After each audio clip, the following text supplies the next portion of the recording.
Salam sejahtera di dalam kasih Tuhan Yesus Kristus. Sebelum kita melangkah, mari kita dengarkan kebenaran firman Allah. Biar firman Allah kali ini menjadi motivasi penyemangat di dalam kita melangkah. Mari kita buka Alkitab kita di dalam Yakobus pasal yang pertama, ayat yang ke-6, 7, dan 8. Ya, Yakobus ayat yang pertama, ayat 6, 7, dan 8 berkata demikian bunyi firman Tuhan.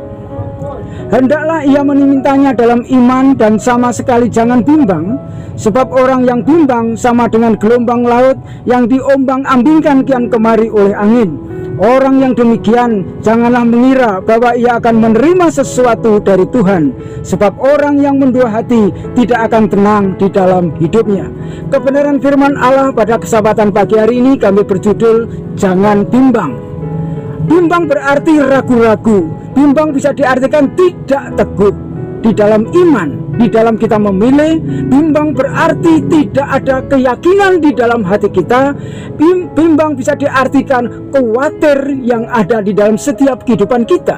Saudara kekasih dalam Tuhan Yesus Kristus, kebenaran firman Allah pada saat hari ini mengajar saya di dalam kita melangkah hari ini supaya kita tidak bimbang. Karena apa? Sebab orang yang bimbang adalah seperti orang bimbang itu diibaratkan seperti gelombang laut yang diterpa oleh angin kian kemari. Tidak ada kepastian di dalam kehidupannya. Dia akan menghadapi ragu-ragu, dia putus asa, dia tidak teguh, dan dia tidak ada keyakinan di dalam setiap kehidupan kita. Saudara kekasih di dalam Tuhan Yesus Kristus, ada ilustrasi yang ingin kami sampaikan kepada saudara-saudara sekalian pada saat pagi hari ini.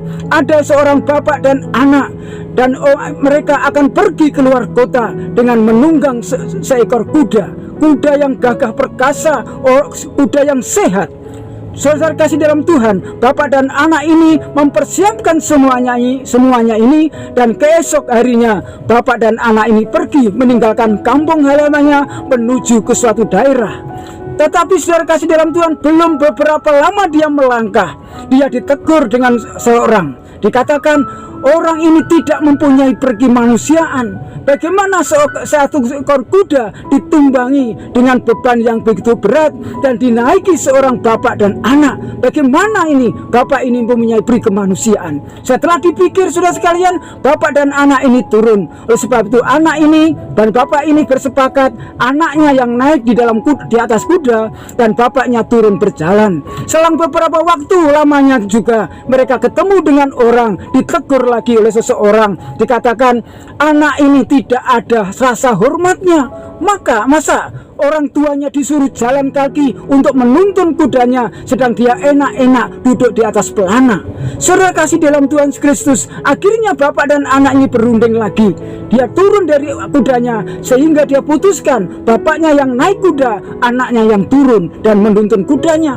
Setelah belum berapa lama mereka berjalan, mereka ketemu dengan orang lagi. Dia katakan, bagaimana bapak ini? Bagaimana rasa kasihannya, rasa sayangnya terhadap anaknya? Bagaimana? Anaknya disuruh menuntun kudanya, sedang bapaknya enak-enak santai duduk di atas pelana. Saudara, setelah dipikirkan, oh benar apa yang dikatakan oleh orang ini. Akhirnya dia kebimbangan, akhirnya dia putus asa, akhirnya dia kesepakat bapak dan anak ini. Akhirnya mereka berdua berjalan, hanya kuda dan beban yang ada di atasnya yang dijalankan. Saudara kasih dalam Tuhan, selang berapa waktu mereka ketemu dengan orang lain, dan bapak dan anak ini ditegur oleh orang ini. Bagaimana bapak ini? Betapa bodohnya bapak ini, mempunyai kuda yang besar, mempunyai kuda yang sehat. Masa kuda yang itu dibiarkan untuk berjalan sendiri, tidak dimanfaatkan, tidak dinaiki, malah mereka berjalan menuntunnya? Bagaimana? Dasar orang bodoh. Saudara kasih dalam Tuhan Yesus Kristus, bapak ini semakin bingung, bapak ini semakin bimbang di dalam melangkah, sehingga saudara sekalian, karena ada omongan-omongan orang ini, sehingga bapak ini terlambat sampai ke tempat tujuan karena mereka ada kebimbangan, keraguan di dalam kehidupan kehidupannya. Saudara kekasih di dalam Tuhan Yesus Kristus, ibaratnya kuda ini saya ibaratkan adalah firman Tuhan Allah sendiri, dan beban adalah keadaan yang kita bawa, dan orang-orang ini adalah penilai, pengkritik atau penonton dalam setiap kehidupan kita. Oleh sebab itu saudara kasih dalam Tuhan, di dalam kita melangkah, jangan kita sampai mendengarkan kata-kata orang. Jikalau kata-kata orang itu dapat menyudutkan, dapat Tuhan memberikan melemahkan semangat iman kita,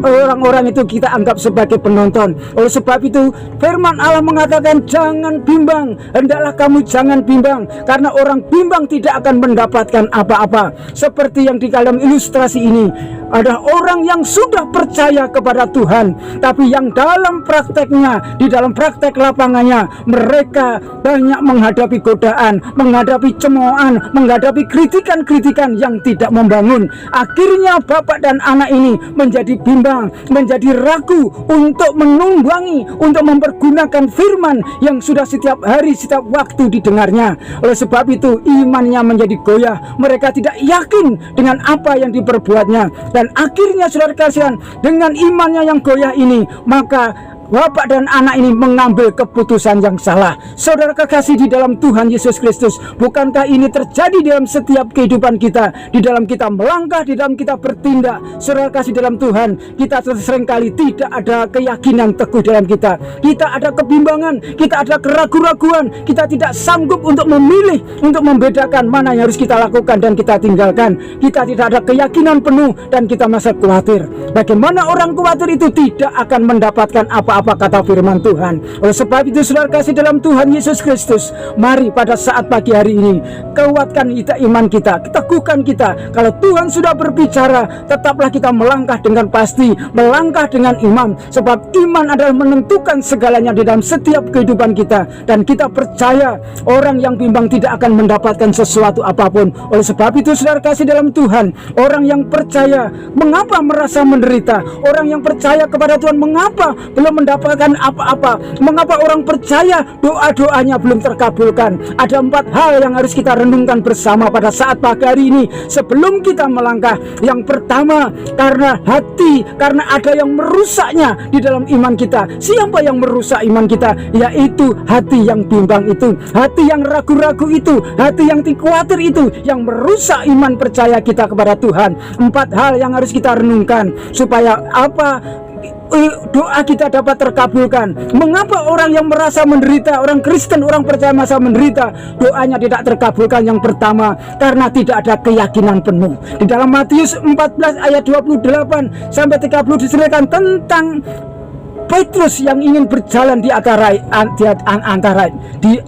air, saudara sekalian. Karena kebimbangan, karena keraguan, maka Petrus akhirnya tenggelam. Yang kedua, mengapa orang percaya itu merasa menderita, doa-doanya belum terkabulkan? Yang kedua, tidak sepenuhnya berserah kepada Tuhan. Matius 6 ayat yang ke-25, di situ berbicara hal kekhawatiran tentang apa yang kita makan, tentang apa yang kita minum, apa yang kita pakai. Tetapi ini semua yang menjadi kekhawatiran dalam kehidupan kita sebagai orang percaya. Jika kita sudah berserah, sudah kita percayakan hidup kita kepada Tuhan, maka seyogyanya kita tidak perlu khawatir, kita tidak perlu bimbang lagi, sebab hidup kita sudah ada di tangan Tuhan. Yang ketiga, mengapa orang percaya merasa menderita, doa-doanya belum terkabulkan? Yang ketiga, karena bercabang atau mendua hati di dalam hatinya. Lukas 16 ayat yang ke-13, di situ karena tidak bisa mengabdi kepada Tuhan.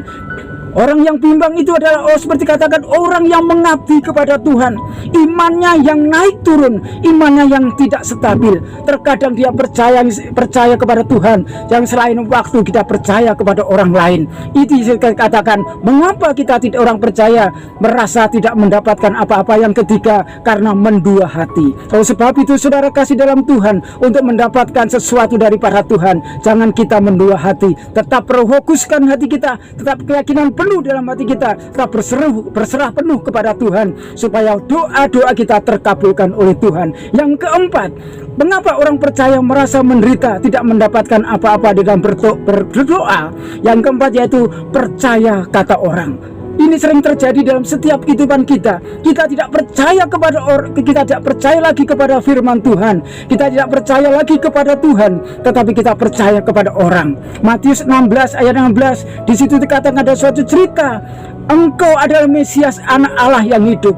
Firman Yesus berkata, menurut kamu siapakah aku? Saudara, banyak yang mengatakan dia Elia, Yohanes atau nabi-nabi yang lain, tetapi Petrus dengan keyakinan bahwa engkau adalah Mesias, anak Allah yang hidup.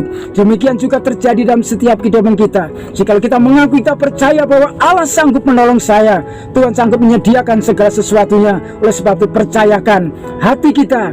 Hari ini kita jangan bimbang untuk melangkah hari ini, walaupun banyak tantangan, walau banyak rintangan, walau banyak persoalan yang harus kita lalui, kita hadapi. Tetapi ingatkah 4 hal ini? Kita harus ada keyakinan penuh. Yang kedua, kita tidak sepenuhnya harus berserah kepada Tuhan.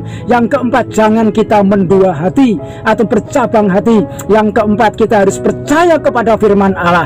Sebab firman Allah yang kita terima setiap waktu, setiap saat ini akan pasti mencukupkan, menguatkan hati, iman dan percaya kita. Puji nama Tuhan. Tuhan Yesus memberkati. Salam. Tuhan Yesus menyertai. Haleluya. Amin.